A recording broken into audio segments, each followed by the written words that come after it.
Welcome back. So, I caught myself in a yawn as I haven't, but I made it work. As you noticed, there was no Who Would Win on Monday. There was no What If.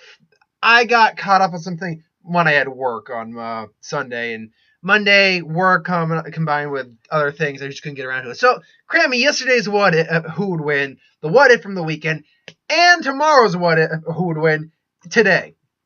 So this comes from Aldo. You know what? I got the name right here. Why don't I just do that? 1 second. So I can get that right. And there goes my pencil. There we go. Aldolfo Jenkins Sanabria asked the question, who will win the fight? Wilhelmina Vandom from the Witch series, or Gwen Tennyson from Ben 10? And I could see immediately after looking up these two why you would. They're both early teen female characters. They're both magic-based in some ways. They both have many powers. So let's get down to it. Now, Wilhelmina, or Will, as for short, as she seems to be called a lot of the time, is the protagonist of the series Witch, which if I think it was on Disney Channel. And it's basically there's a world called the Veil, and there's leaders of a group called the Witches, and Heart of Kenna Dark, a pink glowing jewel that converts the 5 elements into pure energy, and the girl to transfer and magnify the powers.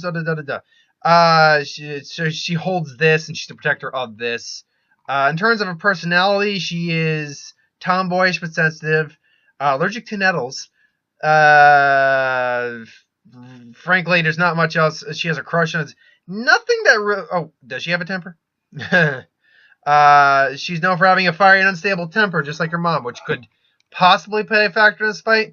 But point being, her powers and abilities, Quintessence powers, holding the heart of Kendarak basically wields absolute energy with the heart of Kendarak. Not unlimited energy, but just absolute energy. Not like fire energy, water, because it converts the elements into energy, so it gives her absolute energy. She has force field protection, energy blast, light projection, which releases a blinding light from the heart. Energy projection, just energy in general, shockwaves, fire, full pulse, discharge electrical energy, strength augmentation, portal generations to the Veil, tracking other guardians down, which wouldn't play a factor in this fight. Superhuman strength, including lifting things like a catapult, like a football, using a tree like a baseball bat, strong enough to even break through steel or rock with a single punch, and able to easily destroy sturdy surfaces such as metal or stone with a single kick or punch. She also took down several Takadata giant robots in a matter of seconds. Durability. She is shown to be more or less invulnerable. She can withstand vast amounts of physical harm without sustaining any injuries, such as being struck with a steel beam in M for Mercy. She was able to resist the Black Rose magic in the graphic novel, and thus survived being turned into a Black Rose herself. So she has very high durability. They use the term invulnerable, but I do not think you know. I do not think you know what that means. That means what you think it means. Because basically, invulnerability means you can't be hurt. Period. Like Juggernaut is invulnerable. It takes special circumstances to hurt him. This doesn't sound like invulnerable. This just sounds like she never came across anyone who could actually hurt her. There is a difference. Now, granted, being kind of invulnerable / immune, I think highly resistant is, I think, the better term to use here. They use the term invulnerable, but I don't think she has high durability and resistance to damage. She was shown to not be hurt by a lot of physical attacks, necessarily speaking, and is resistant to like dark magic. But again, it all depends if you come across someone who's strong enough to hurt you. It just sounds like she never came across someone strong enough to hurt her. She has astral projection capabilities, or astral duplication capabilities, capable of patching into radio signatures, reveal the true nature of another. She can replicate the heart of Kendrakar. She can do that. Why would you do that? I mean, maybe they're not real and they disappear after a while, so maybe confuse someone. Reality warping, bring your fantasies to life. That's a biggie. Superhuman stamina can insert herself for a long amount of time. Technokinesis, control any technology. Technopath, communicate with technology. Flight, able to fly at speed. Being able to fly at the speed of light. Okay. Superhuman agility, quick and graceful. Intangibility, can phase through objects. Telepathy, Electrokinesis, ability to manipulate, electricity, allows her to control all forms of electrical power, being static electricity, thunder, and lightning. What thunder's not even electricity, and she can control that. Okay, she's got thunder control now. Sound manipulation. Magnetic force or electrical pressure. She can use this power and others for many feats, such as electrical energy blasts and balls, electrical shields and barriers. Atominesis, able to summon lightning storms. Electric mimicry. She has the ability to become a being made of pure electricity. Animation, being electrically bring electrical appliances and animate objects to life through vocal summoning or quintessence. Telekinesis, enraged manipulation. When she is once angry, manipulative of what? She is once angry, manipulative of her father and his new girlfriend. Okay. I don't quite get that power. Resurrection? Seriously? Force of life. What the hell is force of life? But in resurrection, quintessence kinesis, the newest ability she uses, quintessence energy and power to the power of a light level. What the power of the power light level in the energy. The static shock or wave of light. Quintimancy, she can see vivid visions and scenes through energy. Aura energy. The power of the human body absorbing energy and creating the powers of status guardian. She has basically all these powers, plus things like teleportation and opening folds in time and space. Her one weakness that is listed on here is that her and the rest of the guardians are rendered powerless due to the power of the Star of Thrabian. Star renders powerless anyone who might prevent her from returning home. What the hell? Okay, this is like Superman level crazy. Like, how do you match someone like this? This doesn't make any sense. Let's go to Gwen real quick, shall we? Gwen Tennyson from Ben 10, Alien, the original Ben 10, Alien Force, and the second season of Alien Force. What was that one? Ultimate Alien, that was it, in Omniverse. Is basically Ben's 16-year-old sister cousin. Now she is part Anodite. An Anodite is an alien species from the planet Anodyne. Now they are basically pure beings of pure energy, and basically manipulate mana in the world freely. She can use this to create energy blast, shields, powers that are mainly like energy constructs. Basically, think kind of Green Lantern-ish. Also, mana related ability, she can find any person she wants by detecting traces of mana that he or he left and can absorb mana.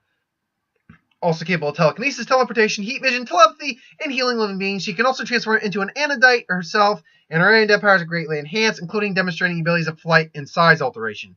She is also a very capable sorceress, having many spells on her belt. Really, but here's the thing. She confused, I think, really her ability to use magic stems from the fact that she's not 100% human, that she's part Anodite. So I think that's where it stems from. But she's still very capable in magic. She's also quite athletic and quite skilled in martial arts and very intelligent, as she went to an Ivy League college at the age of frickin' 16. So, yeah, I'll at least give her this. She's smarter than Will. And much more level-headed. She doesn't lose her temper anywhere near as badly as someone like Ben, or in this case, Will does. However, right off the bat, this is a David and Goliath kind of fight. I'm glad I kind of never watched. Like, you need to find convoluted ways of having this character, on the losing end of a fight, because when you have literally that many powers, seriously, I mean, how would this fight break down? Well, I don't know. Let's say there's a fight going down. The witches are involved. Will's in the middle of it. Gwen's there fighting, and they all start thinking they're each other's energies, and they get in fighting. Now, the problem immediately I'm seeing here is that Gwen, at least with her Anodite mana abilities, doesn't have any power that Will doesn't already have, and probably has to an umpteenth degree to some extent. Because she has absolute energy capabilities with the heart of Kandrakar. So she pretty much has at least equivalent energy to her. Now, that being said, Gwen probably can use her energy in more creative ways. So if a fight started, they'd throw out energy, maybe use like, a few teleport. She might try teleporting, whoop, can teleport. Maybe Gwen tries to get out of the way, fires energy. They're going to go back and forth. Gwen, just in base form, I don't think, at least with her Anodite abilities, could really hurt. I used the term earlier that it wasn't necessarily invulnerability so much as high resistance, because she never met anyone who could really challenge her in terms of power. And I think base form Gwen, still stands as someone who can't really challenge her in ways of power that much. Don't get me wrong, I think she's very skilled and would give her a good fight, but nothing that would hurt her. Gwen however is a very squishy human, so, well, more or less she's human. She's still got her anoditis, but she's still got basically the durability of a human. So, she's going to fire like electricity. She's definitely stronger than Gwen, that's for certain. Gwen's immediately going to, go on the defensive. And, knowing that her mana abilities aren't going to work, she then switches over to magic, starts throwing spells at her. Now, I don't know for certain, because magic is not really described. Obviously, magic is a big thing here in this world, but at the same time, it's not used in the same way, say, it is in the Ben 10 universe. Like, it's legitimate magic. Like, I'm going to summon this from nowhere, or I'm going to warp the world and stuff like that. So, it doesn't work in the same vein, and the very little I know of which, I know it doesn't work quite in the same. It's like, the elements and shamans kind of, to some degree like that, but also reality warping and things along those lines. So there is that going along too. And that brings us up to the next problem. If Gwen takes an advantage with her magic, and I think she could. If she does, though, Will's ability to manipulate reality and basically cause her fantasies to come to life, it really evens out that playing field to a degree. Then you get into can actually fold space and time to some degree. Now you're getting to levels of power that Gwen just can't really compete with.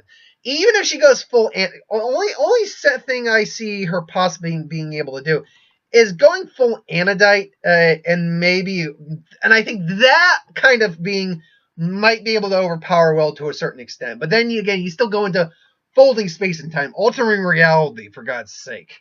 Or warping reality, anyway. It's powers that Gwen just can't really compete with. So, I gotta go with Will on this one. It's not that Gwen isn't a capable fighter. It's just that when you really look at the only thing I could see her maybe doing is playing to Will's temper. Is playing to her advantage and basically using that to kind of get the leg up on her. Because otherwise, I don't really see Gwen taking a very strong majority. I don't see her taking a majority. I think Will wins the fight, honestly. Again, are there scenarios where Gwen wins? Yes. Are they very many? No. I might go 15% on Gwen. I think I go 85% Will, 15% in Gwen. And it's just because you look at the laundry list of abilities Will has, and there's nothing Gwen has that she doesn't have, and more. So, and more overall more powerful, theoretically speaking, unless we're talking full Anodite Gwen. And then you might be able to make an argument there. But it's not a very strong argument, but an argument nonetheless, I think.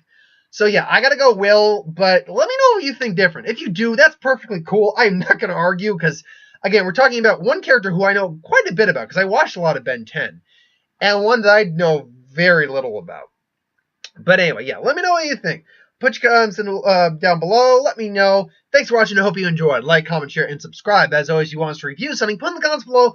Let us know. We'll do a review of it at some point. Ideas for who would win, Star Wars, Superhero, Magic, What If, anything I do on the channel, put that in the comments below as well. I'll get to that at some point. Ideas for reviews, put those in the comments. I got my next suggestion coming up for Egotistical Ghost. You gave me a suggestion, and I will get that to you for your birthday, man. That was a birthday suggestion. I will get that for you. Tomorrow there'll be Death Battle prediction. Thursday I'm not seeing a movie Thursday. My schedule changed up. Friday I'll probably see Rampage. I don't think I have anything else planned unless I feel like doing something. So yeah, that's the plan for the week at the moment. So thanks for watching, and I will see you next time.